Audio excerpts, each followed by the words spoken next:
जय जगन्नाथ।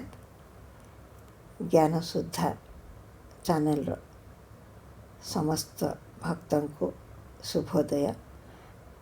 मु राजेश्वरी आज आपणों केतोटी नीति शिक्षा कहवाई आसी। से गोटे हूँ भगवान को न डरिले चलिब, किंतु तुम कर्म को डरिबा को पड़िब। कारण करिथिबा कर्मर फल भगवान को भी भोगवा को पड़ची। कर्मर फल निश्चित मिलिब, किंतु काहाकू शीघ्र तो काहाकू डेरी रे। आ द्वितीयटा हूँ सुगंध नथिबा फुलर जेमिति महत्व जना पड़े नहीं, सेहीपरि सद्गुण नथिबा लोकर भी महत्व जना पड़े नहीं।